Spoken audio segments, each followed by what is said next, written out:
All right, so it is 10 o'clock on Tuesday, March 15th, 2022, and I'll call the meeting to order. And this is our special council meeting for our 2022 budget. And at this time, I just want to say thank you to our treasurer, Johnny, for putting together the budget, as well as the senior managers. A lot of work has been put into the budget. Council has had an opportunity to review the package over the last 2 weeks and have had a chance to also sit down with our treasurer to ask any questions if they have any. So I'm sure there's going to be more questions today, but if there's anyone at home watching right now wondering why there may not be as many questions as it looks like, it's because we've all had an opportunity to review it and ask questions to staff prior to.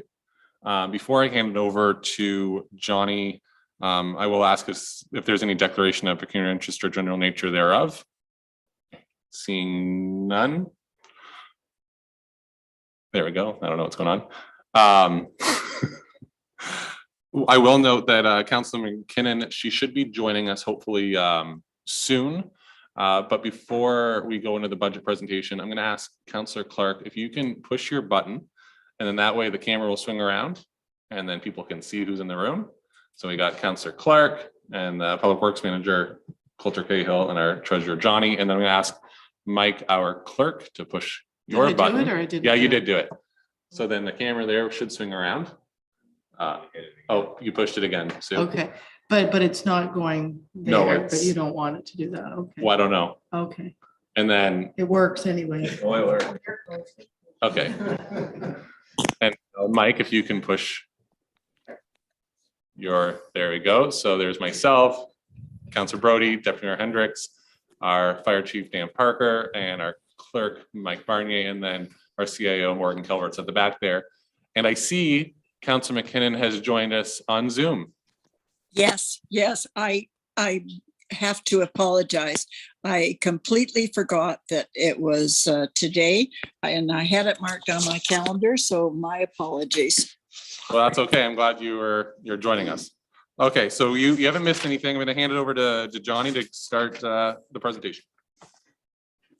Thank you, Mayor Smith. Through the council, we'll be presenting the 2022 draft capital and operating budget. So just going through the agenda for today, we'll be talking about the purpose of a municipal budget, the budget development process, the budget funding, budget costs, and the overall impact for the 2022 year. So what is a budget? In short, the budget is a key planning document in achieving the township's strategic priorities. Each year we go through this process. This year we started pretty early on, but through this development, the end result is this key planning document that we use to tie into a lot of plans within the township. So this specifically is a financial plan. It sets out the planned expenditures and the means of financing. It's a statement of priorities for the year. It establishes spending limits on programs and services and is the basis of financial decision-making. But a budget is really much more than that. It's also a political document, a management document. It also links to a number of plans within the township, which many are currently being developed. This will only strengthen our budgeting in the future. It also serves as a communication tool to inform and engage residents and the community as a whole.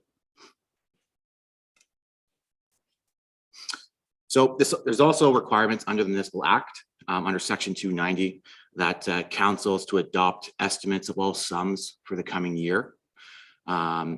So we are aiming to create a budget earlier. That is plans for the future. Also, the budget must be balanced. We cannot budget for a surplus or a deficit, unlike other levels of government. So looking at our challenge. So our challenge is striving to meet the needs of as many of our customers as possible in a fiscally responsible way. The process is further complicated where the needs and wants of our citizens are in conflict with one another. There is frequently a misperception about what services are under the control of local government and which services are provided by other levels of government as well. So just kind of walking through the budget development process. As mentioned earlier, the budget process starts pretty early on. It's a long process. Specifically this year, we really redeveloped the whole budget model, the whole budget process. So we kicked things off in October. We created a budget survey. This is something that's new for Adelaide Metcalfe. We also were working with department managers, provide the new budget model, operating and capital, and we kicked off some budget meetings in October as well. In November, and we continued working on this process and also more meetings with managers. In December, we received the completed budget survey, and the report was brought to council outlining the results of that. We also received the assessments or final assessment from MPAC, and the management team also continued working on budget. Just to note, we did experience some delays in the budget process. We were hoping to submit the budget package to council in December. Unfortunately, we had some, the year-end work kind of slowed us down, and recruitment of our financial analyst. In these COVID times, recruitment has become a challenge. So that definitely slowed down the budget process. In January, again, budgets were submitted and data analysis began.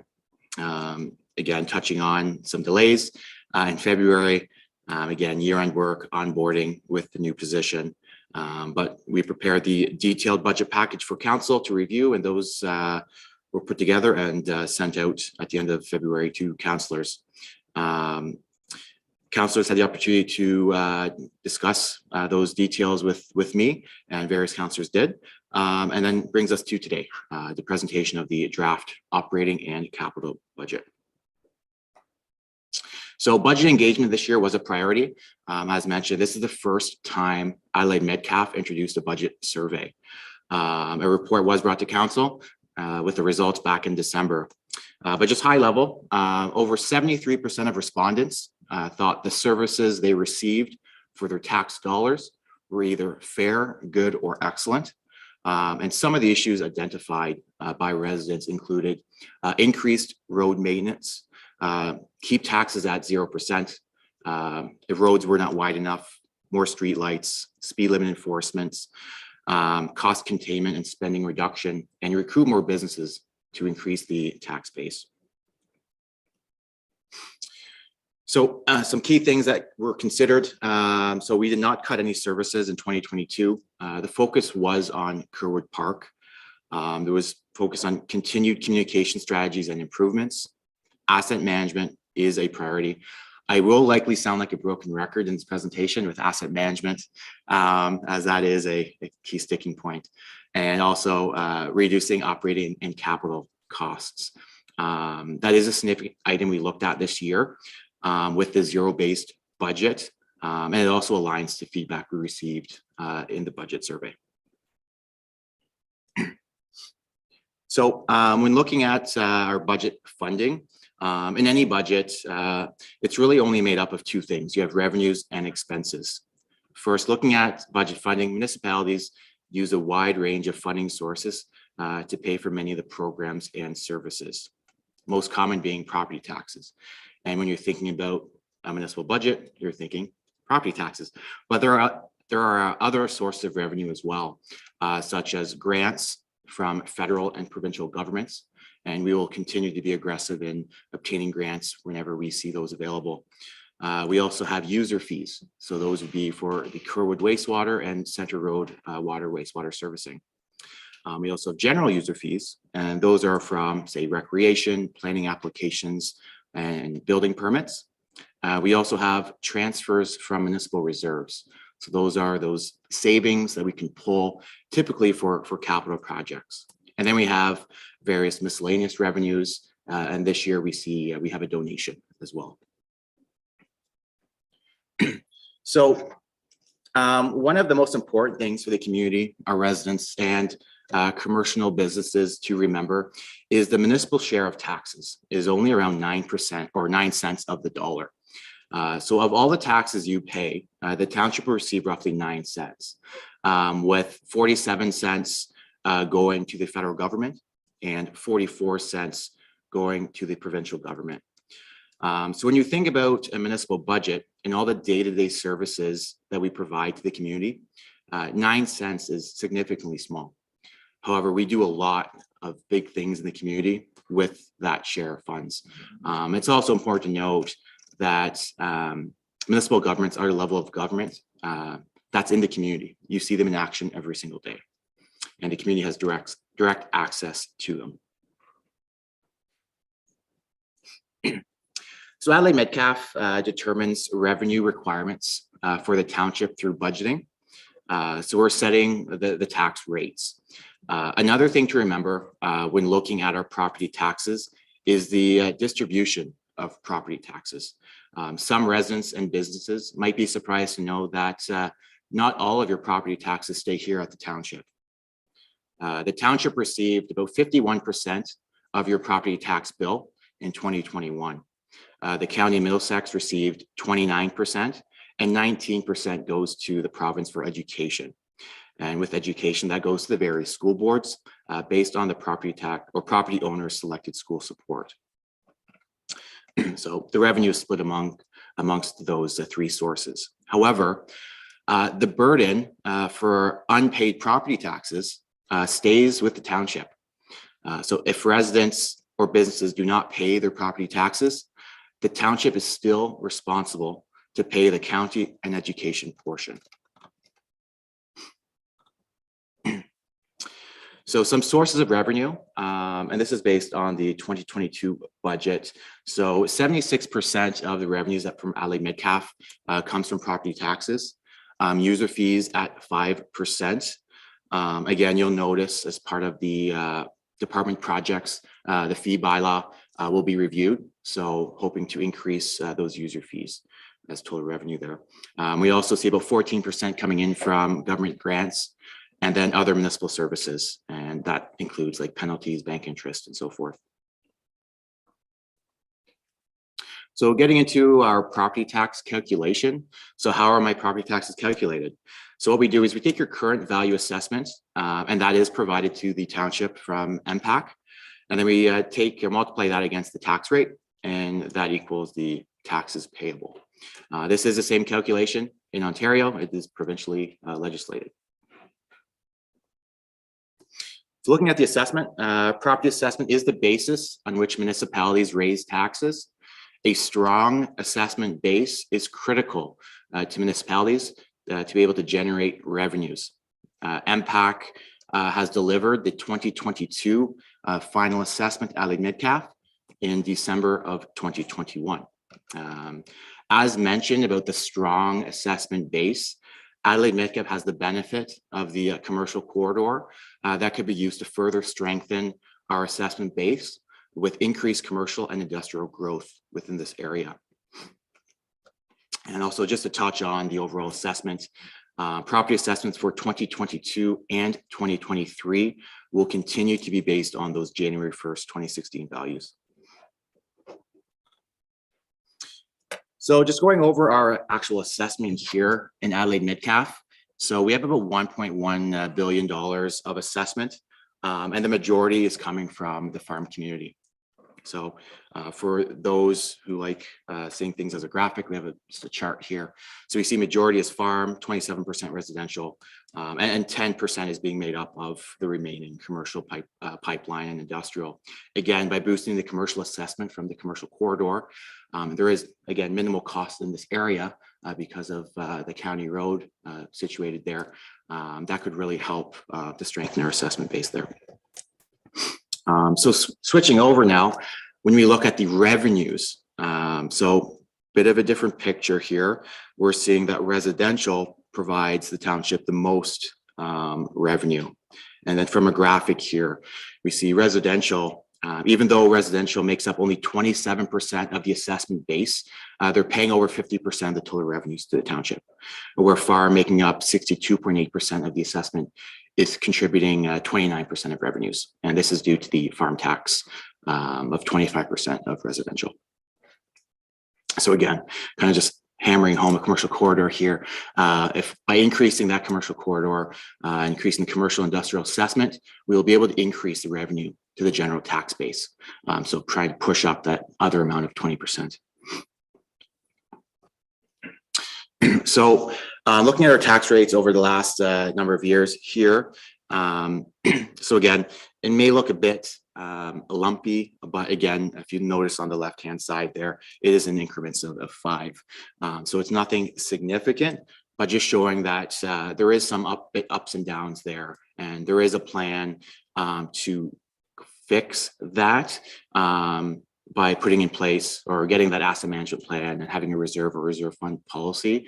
So if we have a large capital purchases or big spends in the year, we can fund those from reserves and minimize the variability in the tax rate. So this is kind of a picture of how Adelaide Metcalfe stands compared to the rest of the county. This is one of the very few slides actually that I incorporate the county and school board into the overall calculation. So we can see here, Adelaide Metcalfe, Strathroy Caradoc are really kind of neck and neck there in the middle of total tax rates.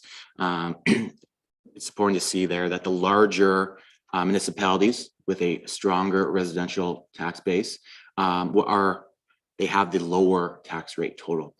Those smaller rural municipalities with a smaller residential tax base, you're seeing those with higher tax rates.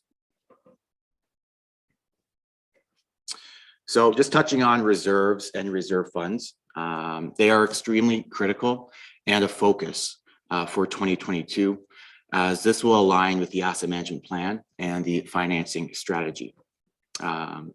So why are they critical? They're to pay bills, adding liquidity for emergency purposes, possibly create maybe a tax rate stabilization reserve to help in those unprecedented times that expenses come up and we need to find money and pull from our reserves to pay for things. And again, they're also for effective asset management. Ensure funds are available to renew or replace assets while charging the appropriate taxpayer. So what happens without reserves and reserve funds? Well, costs will increase. It creates that variable budget as contingencies will be built in and capital projects will be felt heavily within the budget. Likely there'll be a reduction of capital works. If money is not there, we can't do the work. Work might be too much to absorb in the current year budget, and that increase would be too large for the community to handle. It also adds flexibility. For example, if there was a joint project with the neighboring municipalities, we need funds available to pay our share. We would hate to give up an opportunity that has significant cost savings. And same goes for various grants that are available by upper levels of government. Typically, they provide large sums of money, but we are also responsible for paying a portion as well. So by having grants or having reserves available, we can tap into those grant projects. And also we could have liquidity problems as well if we don't have reserves set up properly. So before we jump into the capital budget highlights, this is new for Adelaide Metcalfe, separating operating and capital. So we're really aligning to how most other municipalities present their budgets. In addition, this was a recommendation from our auditors as well. So looking at operating, it's looking at normal operating expenditures and revenues associated with day-to-day provisions of services. It's annual planning, and it's driven by departmental business plans. So looking at a capital budget, these are significant expenditures to acquire, construct, or improve land, buildings, engineering structures or machinery, and new equipment used to provide municipal services with a benefit lasting beyond a year. And benefit lasting beyond a year, this is a key sticking point. And this is the reason why we developed a 5-year capital forecast this year to understand what that future capital outlay or future capital cost will look like that we need to start planning for. So jumping into capital. So the plan was we wanted to create enhanced transparency and accountability. This is very important to our team. This is the community's budget, and we want the community to feel that they can understand what they're seeing. And we are very accountable to meeting the objectives of the budget and staying within budget. It's also important that we deliver a fiscally responsible budget, maintaining a sustainable financial position for the township, and continued analysis on reducing and creating more efficient processes. And you'll see that with some of the projects we have ongoing this year. So from a high level, this is our 5-year plan. The forecast here is from 2023 to 2026. These are estimates based on historical knowledge. This is really to show you what future costs may look like and what we need to kind of start planning for from a financial management perspective. Again, the asset management plan will likely drastically change this picture, as it will be data-driven approach to understanding what our future priority projects are. So looking at the current year, we are recommending just shy of $1.2 million of capital projects.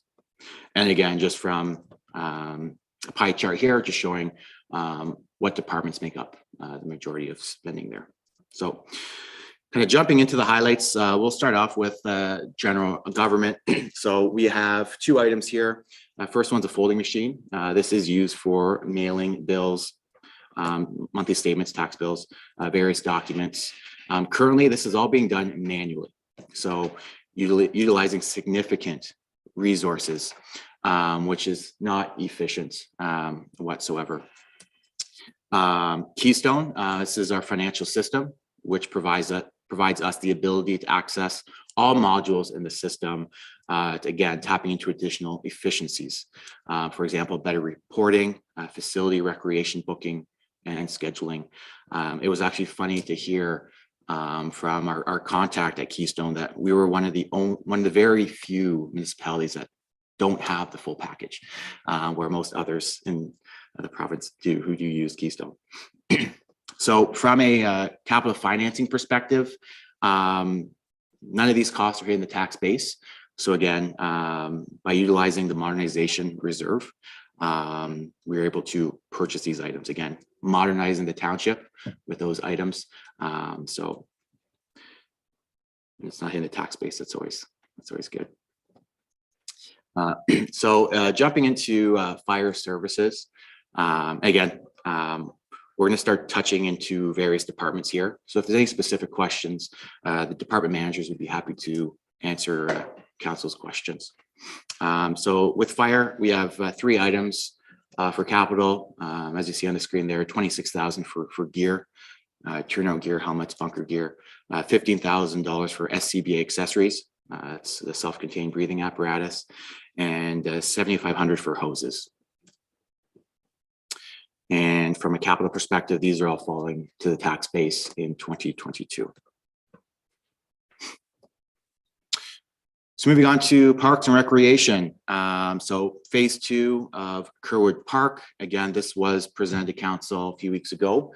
So we haven't heard of any changes. So this is what's currently in the works. So new ballpark lighting, backstop, fencing, landscaping, and pave the parking lot and provide drainage.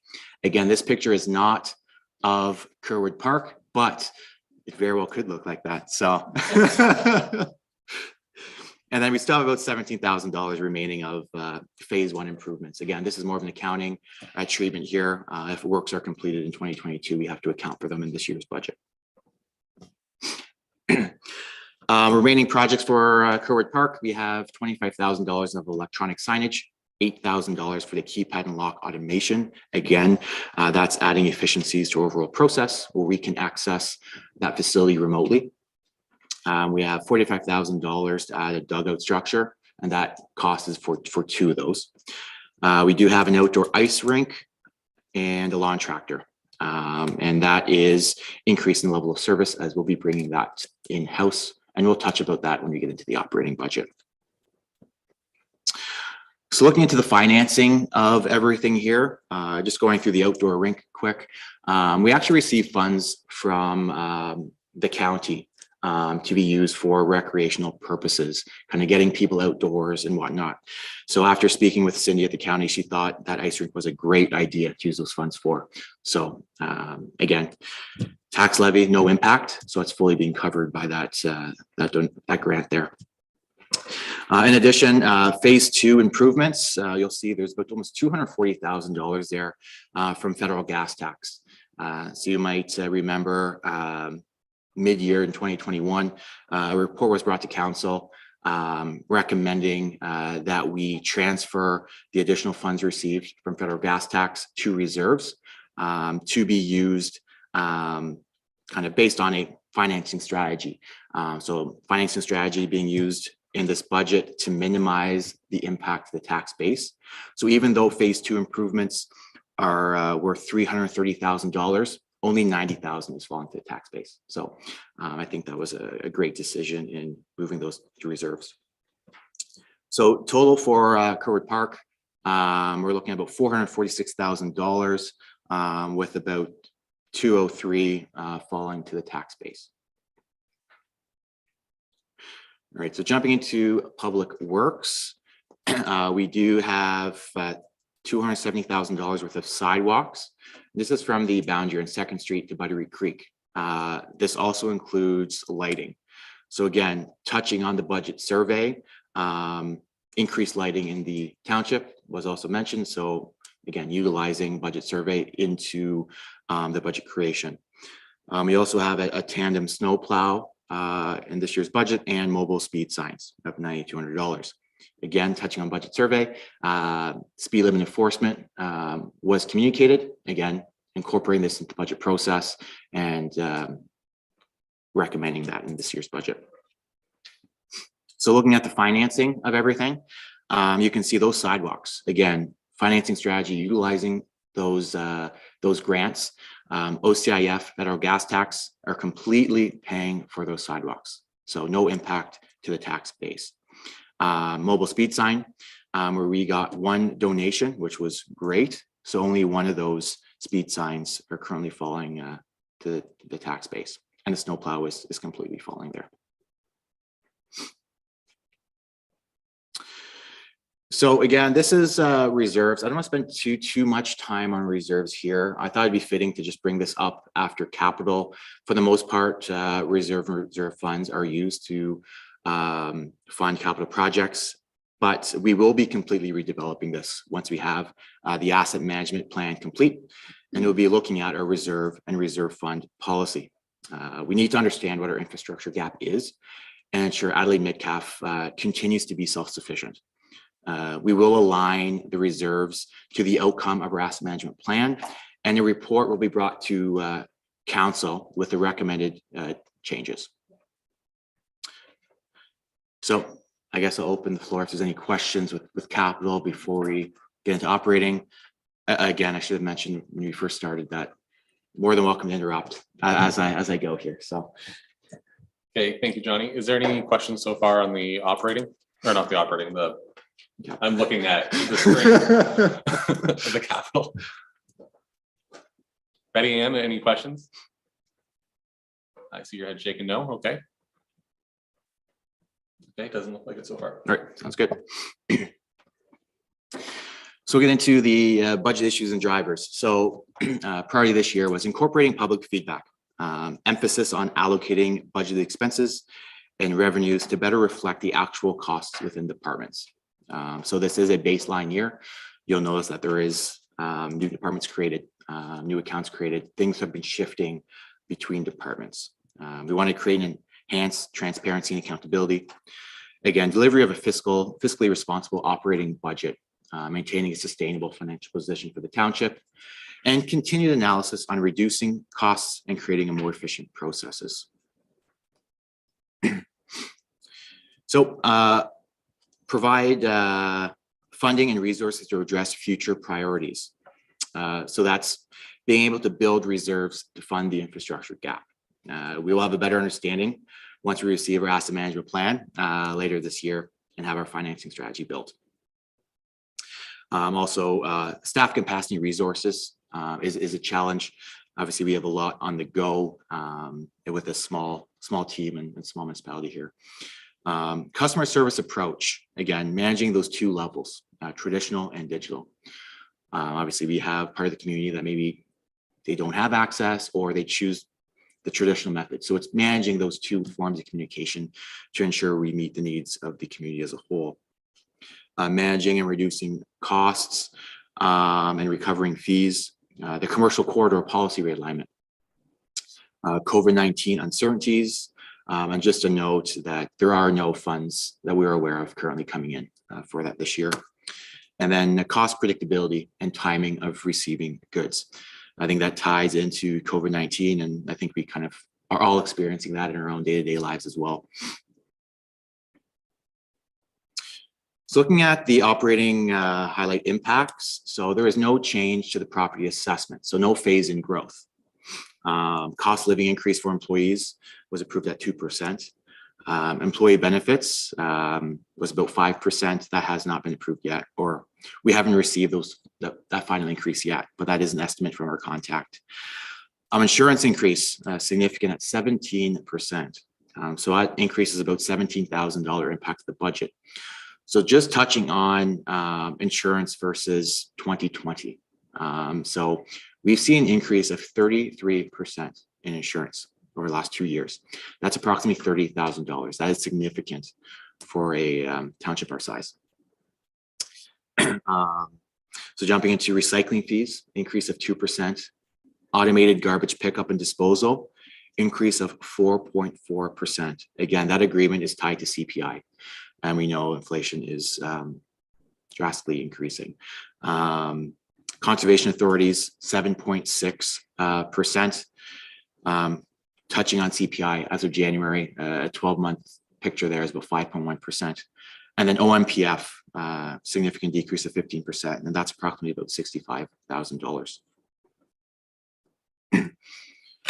So this is a summary of the operating budget as shown in the budget book. It does compare to the prior year. It's important to note this is a baseline. It is difficult to compare to the prior year as capital was included within each department. In addition, as I spoke about, we moved revenues and expenses around to the various departments to better align spending to the department and improve overall accounting. So just overall picture and kind of a pie chart there, looking at public works, showing about 40% of the budget. General government is coming in at 27.8%. Important to note there that admin includes about $300,000 of transfers to reserves. This chart is showing just the expenditures, not the revenues, right? So of that $300,000 that's transferring out, we're getting a lot of that as revenues, but it's not being shown in this chart. Also, in general government, that's where a lot of the studies and projects are occurring for the township, right? So that adds some cost to that general budget. So again, being fully transparent, looking at personnel, labor budget, we used a zero-based budget model. So that was created, again, touching on cost of living increase 2%, benefits, that's health and dental, increase about 5%. Step increases, 13 employees were eligible in 2022, and we do have a co-op position included, and that's the records management assistant summer student. We have applied to the Canada Summer Jobs. If we are not successful with that grant, we have used modernization funds in the budget to fully cover the cost of that position. So there is no impact to the tax base. Sure. Yes. So my question is related to the step increases. I just wanted to confirm that that's tied to performance, correct? It's not just an automatic. I just want that stated. Thank you. Yes, that is correct. And that is part of the performance reviews that happen. All right, so jumping into the departmental highlights. So looking at administration. So there is a net operating increase of about 25% or $180,000. So it is important to note there is a significant correction that occurred here. About $74,000 of revenue was removed. That's a direct impact to the bottom line. And we're just cleaning that up. That revenue should be allocated to reserves as that reserve balance was generating that interest income.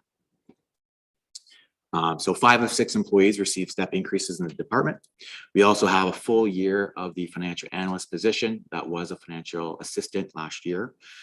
There has been significant IT increases to the prior year budget. Again, as we modernize the township, we're finding efficiencies using IT. We have computer replacements. Again, that's following the replacement schedule, and some of those replacements will be funded by COVID dollars. We also have the fee bylaw that we are going to be completing. Again, that's helping the cost recovery by bringing additional revenue into the township. So the projects we have is commercial corridor policy realignment, offering marriage licenses. That's a new initiative here at the township. And we have the implementation of gov deals for asset sales. And this is something we have already implemented. And maybe I'll pass this over to Dan to talk with the good news story about fire services. Yeah, thanks, Johnny. Yeah, we had a great experience with gov deals this year. We had a old 2002 rescue that we put online with them. And we were expecting $3,000 to $5,000 for this rescue, and we ended up with over $25,000 of income from it. So we had and they were great to work with, and it was a great process all the way through. So yeah.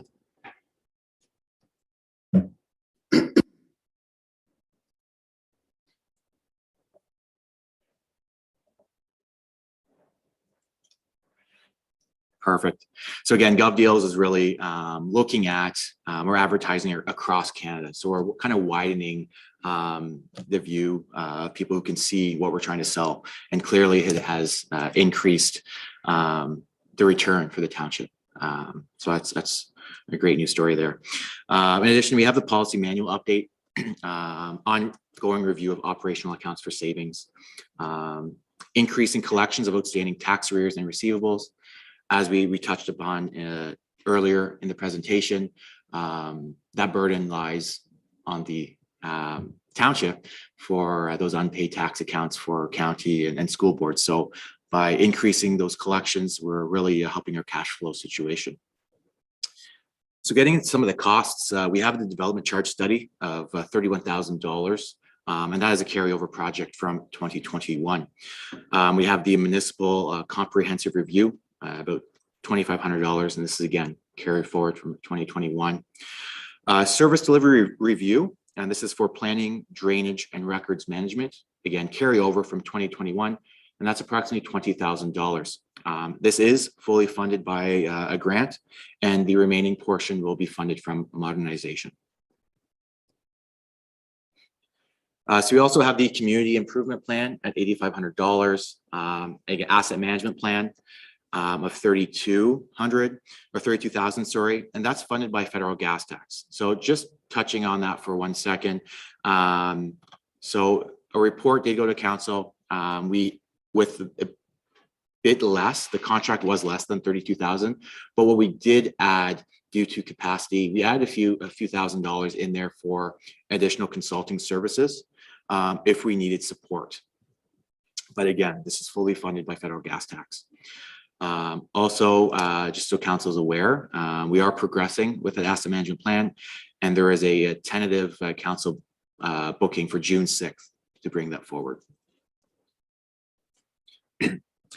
So we also have the communications strategy development, about $4,600, and that is the creation of the email newsletter, keeping in local magazine, and the budget survey.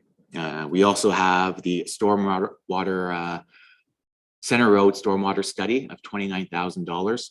Again, this will only be completed if we're successful with the grant application. That is offsetting the cost of this expense. So if we don't get it, this project won't happen. We also have the review of our health and safety program and the implementation of a new payroll system. and that is fully funded by modernization. So any questions with admin before we move on? Okay. So looking at general municipal revenues, this is the main department where taxes come in and general items. So we have a net decrease of about 1.62% or $77,000.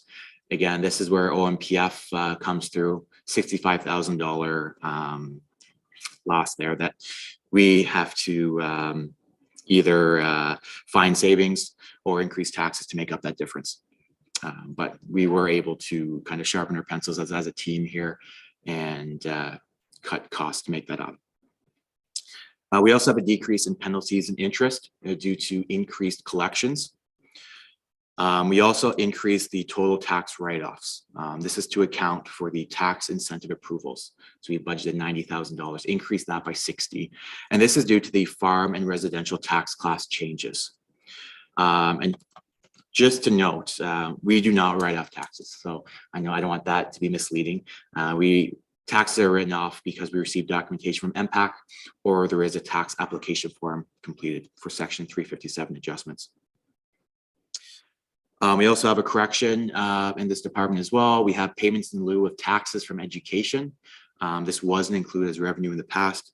And again, certain tax classes, the township or municipality is able to keep the education component. So that's about 53,000 there.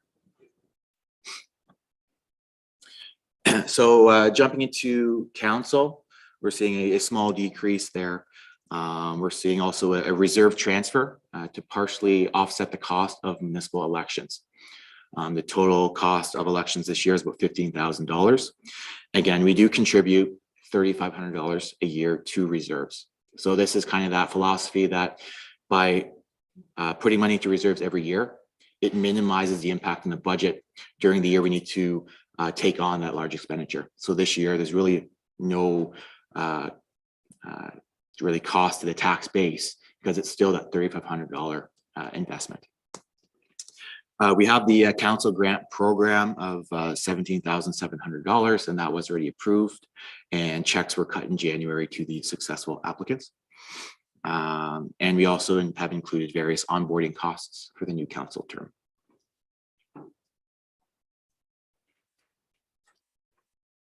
Go ahead, Councillor Clark. So the council grant program, there's an application process just for those that are watching, correct? And then when's the deadline for that? It's November, is it, or October? I believe it was in November or end of October. November 1st. Through the mayor, I believe it was November 1st every year. Yeah. Just so people are aware. Yeah, perfect.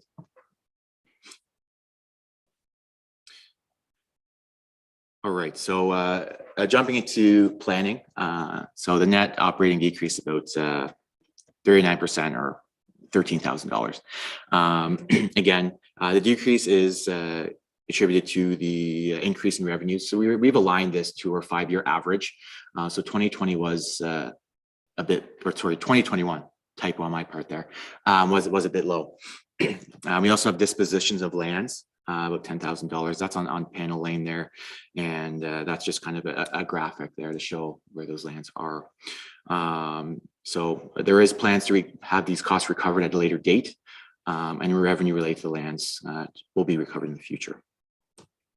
We also have legal fees for planning decisions. And this is a historical standing amount to deal with legal matters that may occur during the year. So they are difficult to anticipate, and that could be due to OLT, Ontario Land Tribunal, etc. We also have the official plan update, and that is included in the county levy. So you have cemeteries. So 13.98% increase. Again, some of these percentages make it look much larger than what the actual increase is. It's about only $1,400 increase. Again, this is just aligning the grass cutting to align with that contract.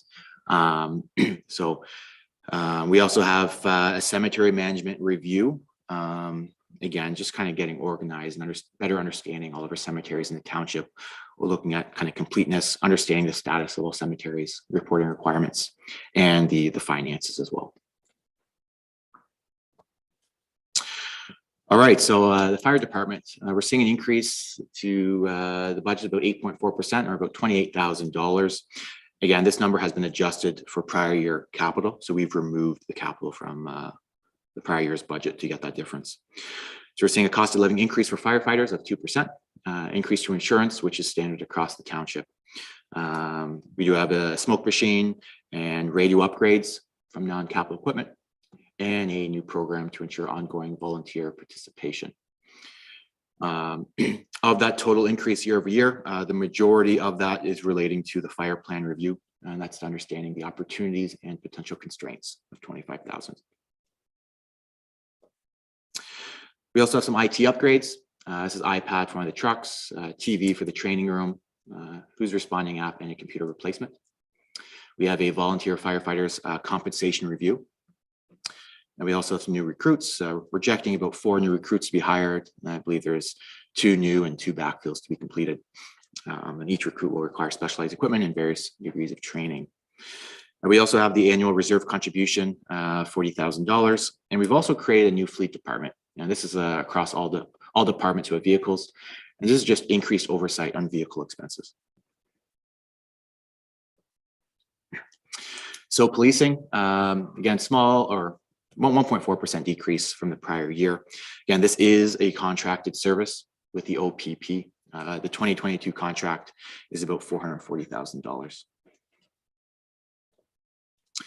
Provincial offenses, that has gone down. We're kind of projecting a conservative $13,000. I know COVID has impacted those revenues in the last couple of years, so that is difficult to predict, but a conservative estimate is always a safe bet.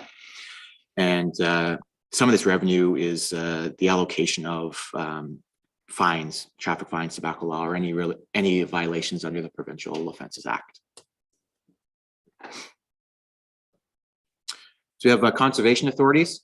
So that's an increase of about 7.6%. We do have 2 conservation authorities in the township. Again, from the accounting perspective, we've created 2 separate departments for better tracking. So we have the Asaba Bayfield Conservation Authority, and that was just shy of $31,000 for their levy, and St. Clair Region Conservation Authority, about $26,000.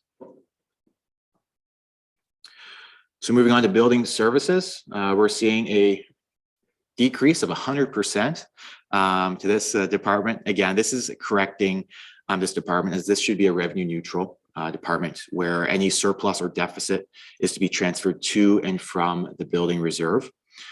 This is a contracted service with the municipality of Middlesex Centre. So total cost, including a contingency I've built in, is about $66,000. We are projecting a conservative year for permits per Arnie Marsman, the chief building official, of about $70,000. So he's not expecting the new fees to significantly impact revenues. And we also have cloud permit. The annual fee there is about $9,400. So we have bylaw enforcement. This is a decrease, 22% or $2,000. This is a contracted service with MEU. This service is used on an as-needed basis. So we are anticipating increased use to address various bylaw complaints. As council is aware, we've adopted a noise and nuisance bylaw, so there is possible increased use. So looking at animal control, we're seeing a decrease. I'll just list the dollar value on that one. That percentage is kind of crazy, but $1,300. So a decrease in revenue versus prior year is to align to 2021 actuals. We will be advertising on social media to let everyone know that it is a requirement in the township to have your dog tag. We have included communication on the interim taxes newsletter as well. These are to be billed in April and are due at the end of May.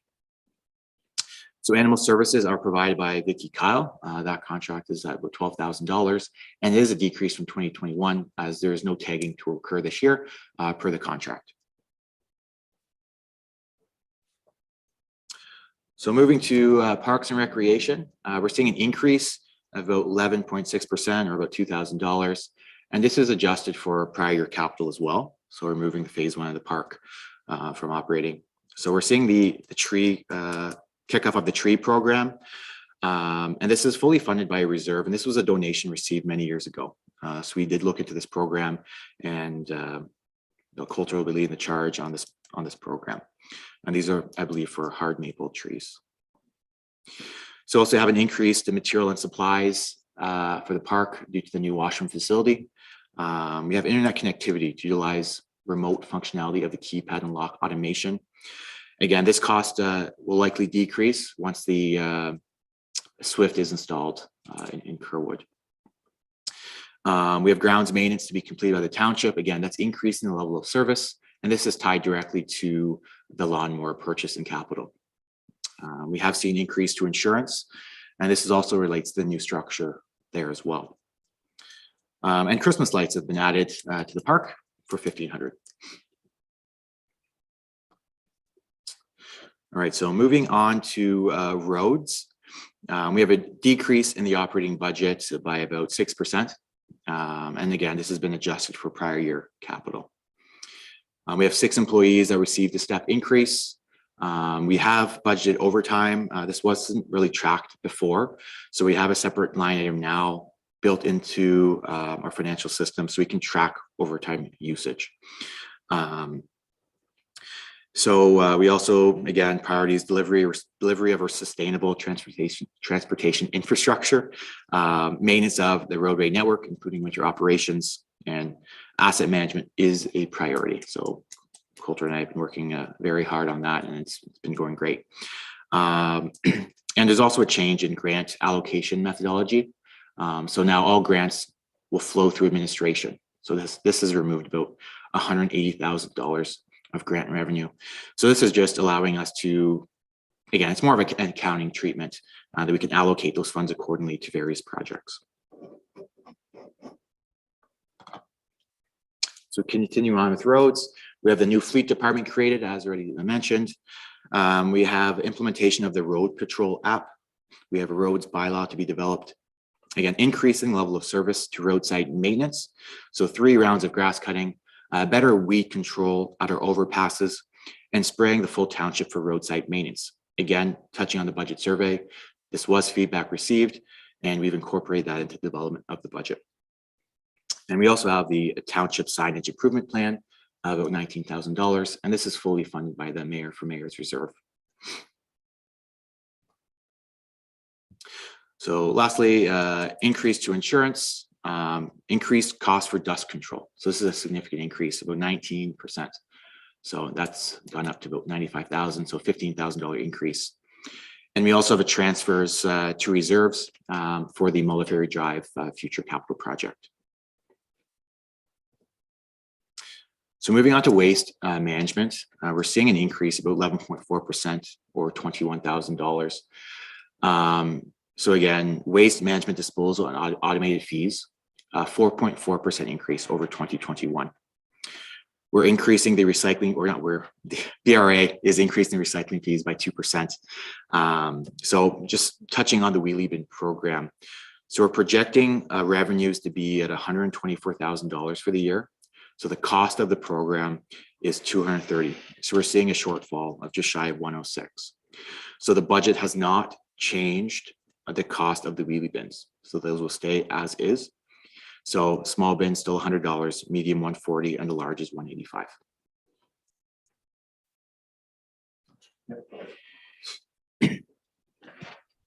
Is that something we should be looking into, you know, a free adjustment if we're going to keep seeing the rising costs? I mean, I think it's a good program. It went over very well from any feedback I have, but I mean, shortfall of 100,000, maybe we better reinvestigate the fees. For sure, for sure. That is something we can look at this year, see what makes sense, see what other communities are also doing. And then that can maybe be something we look at for the 2023 budget.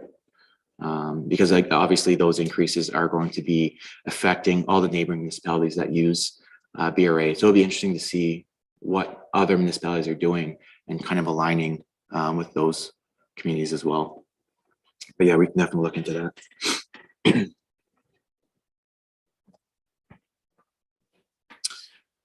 So looking at waste management, more landfill side of things. So the landfill expansion has been delayed. So we had a study determine that we have a few years left of capacity.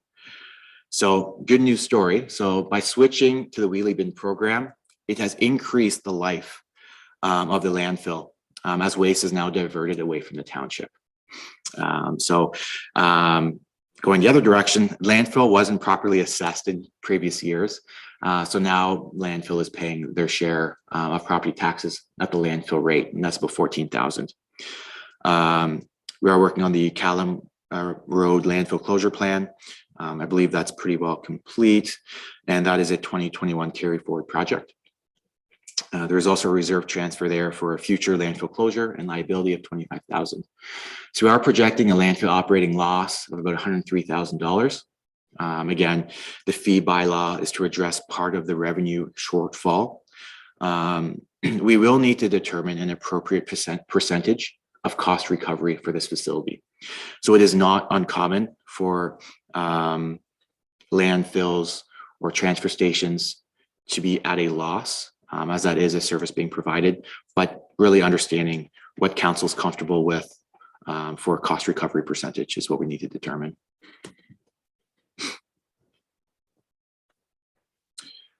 So moving over to environmental services, looking at Kerwood. So we see a net operating increase of about $9,000. So we see operating revenue, and this is billed and final taxes, just shy of 38,000. We don't have any connection fees budget this year, just to be conservative. We have a rate study to be completed, about $7,000. Again, this is a joint project with Center Road, so we can see some cost savings by doing those rate studies at the same time. We have contracted service with Aqua to maintain and operate the system. That's 50,000. And we have seen hydro increase. And then we're just kind of aligning the budget to what we've seen for actuals in 2021. And then there's a reserve transfer there of 25,000 for future capital. So overall department deficit is 55,000. Again, by going over the rate study will help in identifying what our rates should be to be more, provide a more sustainable solution there.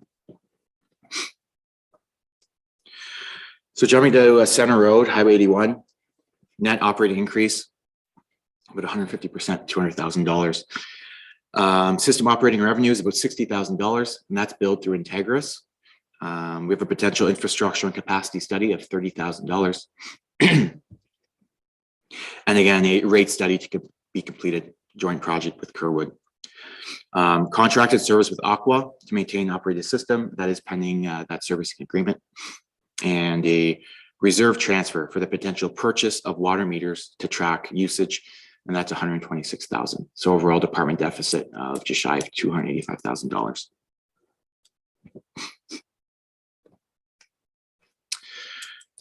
So lastly, we have drainage services here, seeing a decrease of 26% or $13,000. Drainage this is we get a grant for the drainage superintendent of about 50% on eligible hours, so about just shy of 34,000, and that grant is through OMAFRA.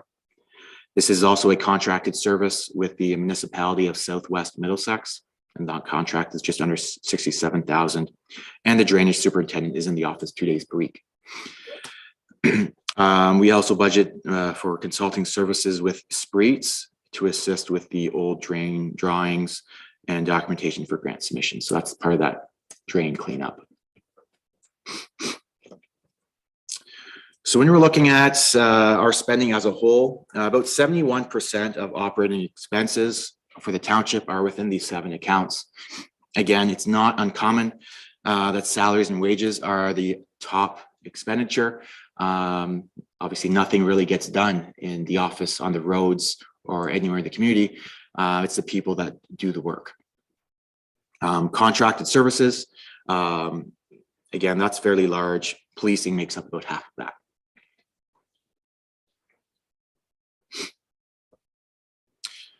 So how municipal property taxes are distributed. So for every dollar, this is kind of the breakdown. So you can see that public works about 49 cents, and rightfully so. Working on the roads, you see them probably every day, red trucks. So they're hard working out there.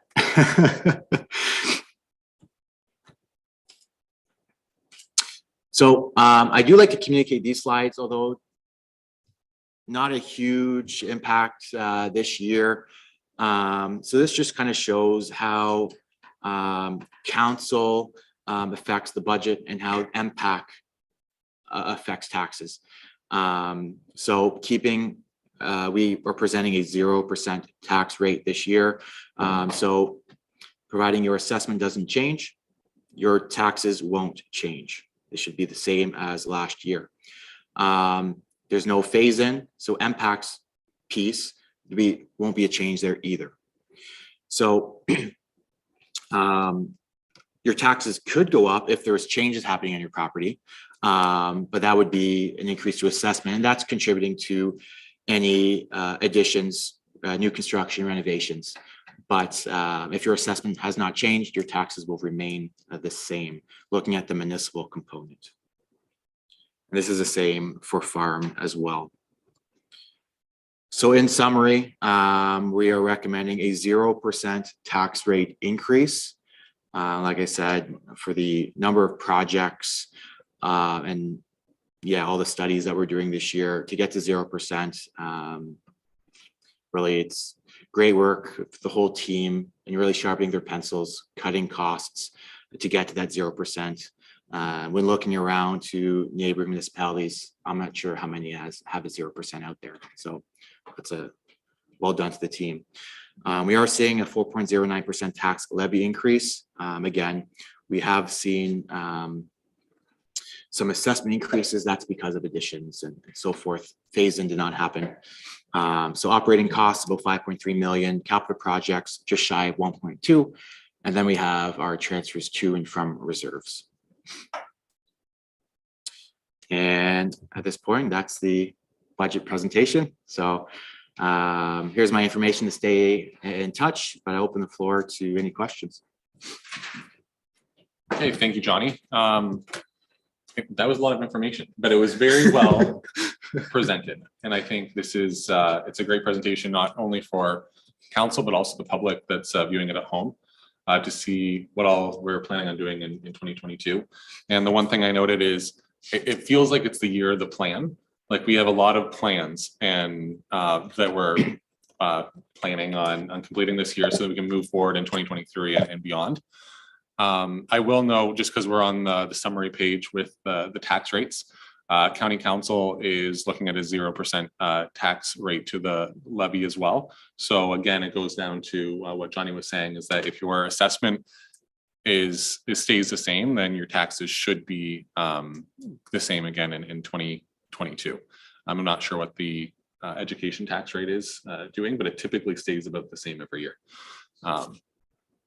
So do we have any questions, comments, discussion?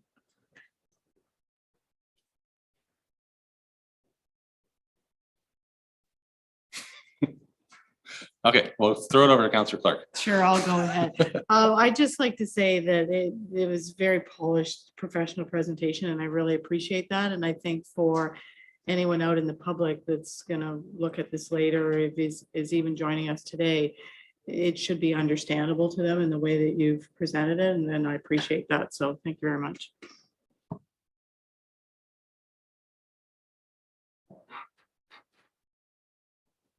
So I said to Johnny and Morgan when we sat down with the budget a couple weeks ago, and I said, I think this is going to be a very simple budget presentation because we have talked about a lot of these ideas and a lot of these plans, and I think council's all on board with what we're looking at for this year. And I think there's no hands getting thrown up in the air. I think we're all kind of on the same page, that we all understand what's happening, you know, what the plan is for this year. And it really sets us up in a good way for 2023 and beyond. But is there any, Councillor Brody? One thing I questioned at first when I first got the budget was why no extra road projects this year. I understand that now and looking ahead on the forecast for what we're doing for roads. So I maybe just wanted either Calder or Morgan just to maybe just touch on that, because maybe people won't understand why we're not, you know, restructuring a road or anything this year. So because it looks like pretty bare there right now. And before I hand over to Coulter, just, that's one of the questions that I think the public would be looking at, because in 2022, we have budgeted the $270,000, and that's just for sidewalks for the from Second Street over to Buttrey Creek. And then next year, all those projects were completed. I'm not sure what the strategy is, but for funding it, but it's the $3.3 million is kind of lined up in 2023 for the forecast. Yeah, thanks, Councillor Brody. We did actually take a bit of a step back on road projects this year just due to the Kerwood Park as well. A lot of the monies did go there. And we are gearing up for quite a big project on Mullen Ferry Drive next year. That's going to take quite a bit of money. So there are transfers to reserves for that. But that is our focus, is Mullen Ferry Drive next year. So. Oh yeah, on Mullen Ferry Drive, we did a pavement condition assessment this past year through our street scan. So it did leave us a little bit of room to bump Mullen Ferry to next year. So we can obviously put more money to reserves and work towards that project. I can get her. Okay, follow up, Councillor. Yeah, Councillor Brody. Yeah, and just another question with the, so we're gonna update the tandem snowplow. I know in the industry, there's struggles with getting them, like putting orders in, and has that process started, or a tender process, or are they saying it might take a year and a half to even get anything? Oh yeah, you are correct, Mike. It is going to take probably a good year and a half to actually receive the truck. The tender process has started. I have been working with other municipalities on going through their tenders, what they've tendered for. I've had a lot of good feedback. I know we have, was it 400,000 budgeted, and they're actually coming under 400. So they're around 375, 360. Obviously hard to see what the future is going to bring with everything going on. But yeah, we are about a year and a half away. So we have started into it for sure. Okay, Councillor McKinnon, you have a question, comment? Yes, through you, Mayor Curtis, to Coulter. Coulter, could you just explain the difference between what I had asked for, the analysis on the road gravel that we're presently using to its gravel chips, I guess, and the cost, and what you were able to come up with, why we're not using it? Yeah, thanks, Councillor McKinnon. I did do a quick analysis on what you brought forward on gravel products. I know in Lambton they do use what they call as a dock gravel or Dawn gravel. There are different names for it, but it does come at quite a price increase. I believe it's about $28 a ton. Compared to what we're paying now at $13.50, $13.70 a ton.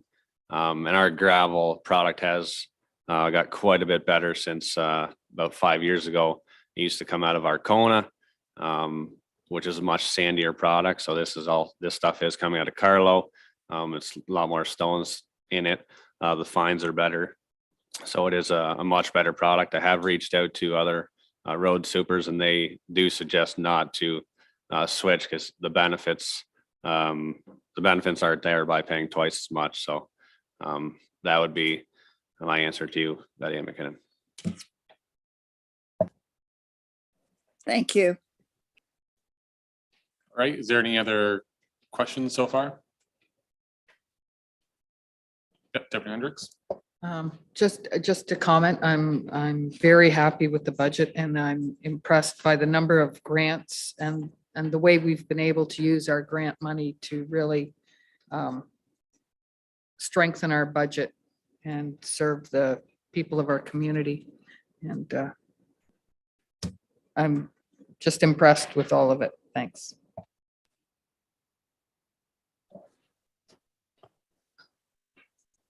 Okay. Is there any other questions at all? No.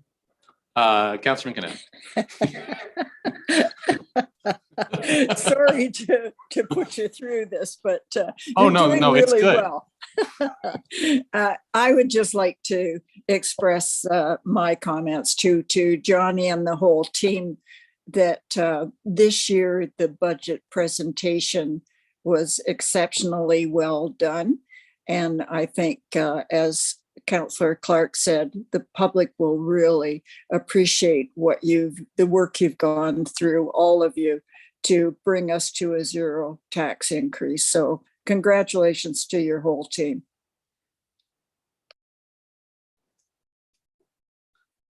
Okay, thank you, Councillor McKinnon. I think everybody shares the same thoughts that you just shared as well. It's I didn't think we'd be probably done the budget presentation this soon in this meeting.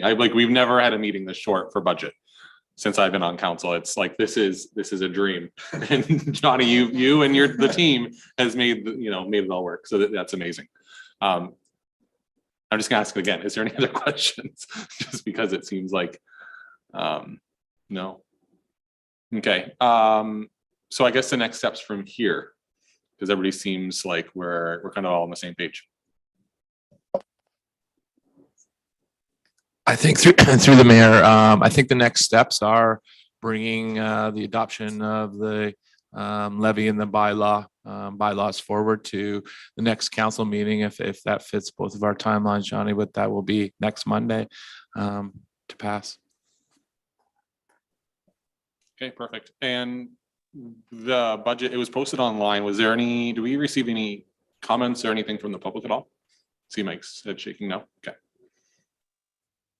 All right. Councilor McKinnon. Yes, thank you, Mayor Curtis. To Johnny, the tags are not required to be paid on vehicles now. Were you able to confirm whether it would just be the light pickup trucks that may or may not have to pay the sticker fee this year? I believe we still need to for commercial vehicles. So Coulter's nodding. That is correct. So, yeah. Thank you.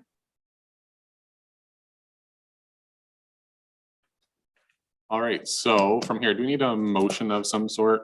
Mike Barnier? Through your worship, yes, just receive the presentation. Okay, mover and seconder. Okay, Deputy Hendricks and Councillor Clark. All those in favor? And that's carried. And is there anything else before we go to other business, which I don't think there'll be really anything? No? Okay, so we have a bylaw that we have to pass, and that's bylaw number 13 of 2022. The confirming of this meeting receives its first, second, and third and final reading. Mover and seconder, Councillor McKinnon and Councillor Brody. All those in favor? And that's carried. And if there is nothing else, I think we should set a record book or something, because we're going to adjourn at 11:16. Councillor Brody and Deputy Hendricks, all those in favor?